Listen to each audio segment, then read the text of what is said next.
बता दूं, travel space से है, फेस वैल्यू 1 है और मूड माहौल आईपीओस के लिए अच्छा नहीं है। तो ठीक है।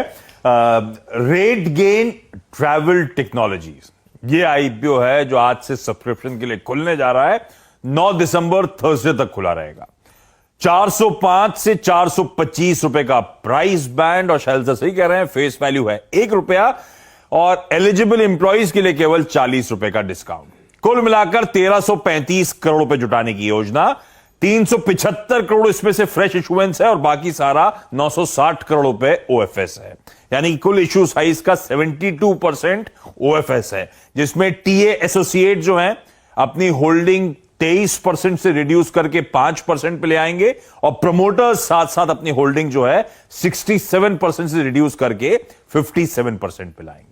जो फ्रेश इशुएंस हो रहा है 22% का, यानी कि करीब 375 करोड़ रुपए का, उसमें डेट रिपेमेंट, डेटा सेंटर पे केपेक्स, आगे के अधिग्रहण पे, ऑर्गेनिक ग्रोथ पे और पास एक्विजिशन जो करा था उसके पेमेंट को लेकर ये सब खर्चे ये कंपनी उसका भरपाई करेगी।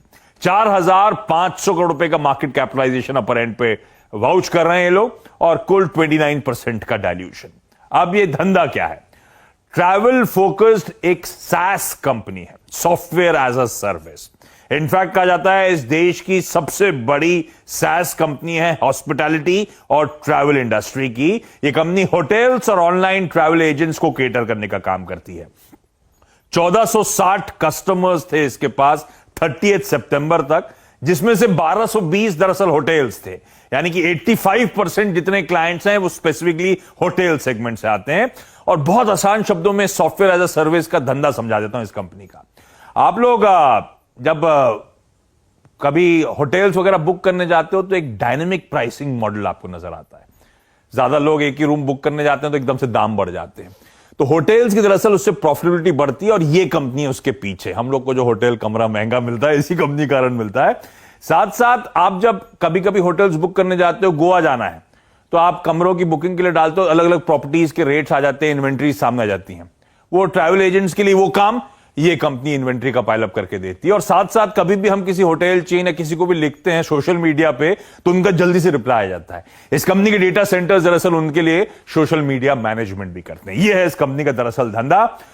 65% रेवेन्यूज नॉर्थ अमेरिका से और ग्रॉस रेवेन्यू रिटेंशन इसका 90% प्लस का है। अब फाइनेंशियल्स आपकी स्क्रीन पर आएंगे। लास्ट 2 साल दिक्कत भरे थे क्योंकि कोविड का सबसे ज्यादा इंपैक्ट हुआ था ट्रैवल और टूरिज्म पे।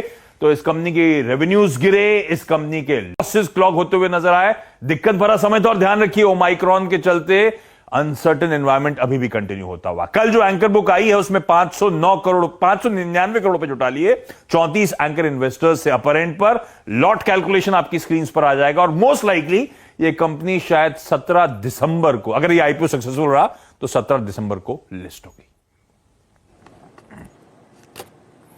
जी हाँ, 17 दिसंबर को इसकी लिस्टिंग होनी है और जिस स्पेस में है ये, जिसको अगर आप देखें टारगेट करते हैं, वो स्पेस ओमिक्रॉन के नए डेल्टा के कोविड के नए अगर आप देखें स्वरूप से शायद थोड़ी प्रभावित हो रही है इंडस्ट्री। और बाकी अगर आप देखें आईपीओ मार्केट में सेंटीमेंट कैसे 2-3 बातें क्लियर करवाना चाहता हूं मैं। ये एक टेक्नोलॉजी कंपनी है जिसका नाम है रेट गेन ट्रैवल्स। तो ये एक ट्रैवल साइट नहीं है, ये जरा क्लैरिफिकेशन आपको पहले ही दे दें।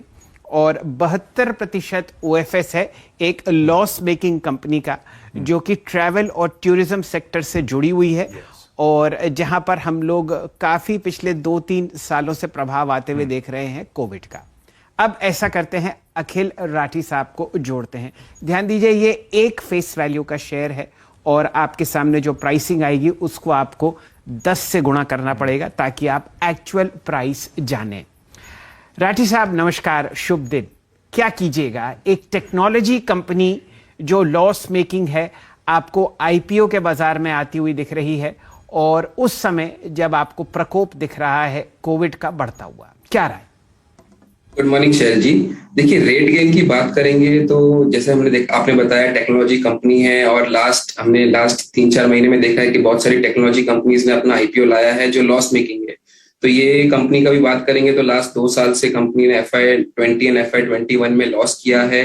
अगर मैं बिजनेस मॉडल जो आशीष जी ने बताया, जो कंपनी मार्केट इंटेलिजेंस में है, डायनामिक प्राइसिंग में है, एज वेल एज डिस्ट्रीब्यूशन में भी है, तो यहाँ पे अभी तो कंपनी का बिजनेस अच्छा ही चल रहा है, कंपनी धीरे धीरे ग्रो करना स्टार्ट हो रही है।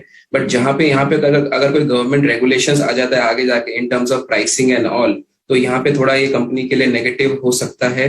अगर देखा जाए तो मार्केटिंग टेक्नोलॉजी वाइज भी कंपनी स्ट्रांग एंड कंपनी का वहाँ पे बिजनेस वाइज भी स्ट्रांग कर रही है। अगर मैं रेवेन्यू वाइज बात करूंगा तो रेवेन्यू में around 80% north America and Europe से आ रहा है। तो जो कोविड न्यू वेरिएंट जो ओमाइक्रोन की हम लोग बात कर रहे हैं, उसका अगर इम्पैक्ट रहेगा तो फर्स्ट इम्पैक्ट उसको यूरोप एंड नॉर्थ अमेरिका में ज्यादा इम्पैक्ट देखा है हमने। डेल्टा वेरिएंट में भी ऐसा ही इम्पैक्ट देखा गया था, तो ये थोड़ा नेगेटिव इम्पैक्ट करेगा। और अगर वैल्यूएशन वाइज भी देखेंगे तो कंपनी इज वेरी एक्सपेंसिव। अगर मैं ईवी बाय एबिटा देखूंगा एनालाइज करके FY22 का, तो अराउंड 420 टाइम्स आता है। Price to book, price to sales, ये भी बहुत एक्सपेंसिव है, मोर देन 10 टाइम्स है। एंड रिटर्न ऑन इक्विटी की भी बात करेंगे तो वो भी नेगेटिव चल रहे हैं लास्ट 2 साल से। और अगर मैं प्री कोविड लेवल की बात करूं शैलेंद्र जी, कि अगर प्री कोविड लेवल का कंपनी का जो रेवेन्यू था वो कंपनी ने अभी रेवेन्यू कर लिया है अगस्त तक में, फिर भी कंपनी प्रॉफिट मेकिंग नहीं हुई है। सो मारवाड़ी शेयर्स एंड फाइनेंस का व्यू है कि इसमें अभी अवॉइड रखना चाहिए, बिकॉज बाकी बहुत सारे ऑप्शंस है आईपीओज में अभी जो नई न्यू कंपनीज आ रही है। सो फिलहाल इसमें अवॉइड रखना चाहिए। एंड अपकमिंग क्वार्टर्स में हमें देखना पड़ेगा कि कंपनी कैसे आउट परफॉर्म कर रही है एंड कंपनी का सेल्स कितना सुधर रहा है एंड सेक्टर में कितना ग्रोथ लग रहा है। बिकॉज अभी तो हम लोगों ने देखा है कि नवंबर दिसंबर में अच्छा बुकिंग्स हुआ है एंड मैरिज सीजन भी अच्छा हुआ है, but going forward January, February and March company के लिए क्रिटिकल रहेगा। चलिए ये सो मार्केट्स एंड फाइनेंस का इस पे अवॉइड का व्यू है। चलिए तो यहाँ पर आप निवेश ना करें और इस आईपीओ से जरा दरकिनारे रखें। अच्छा।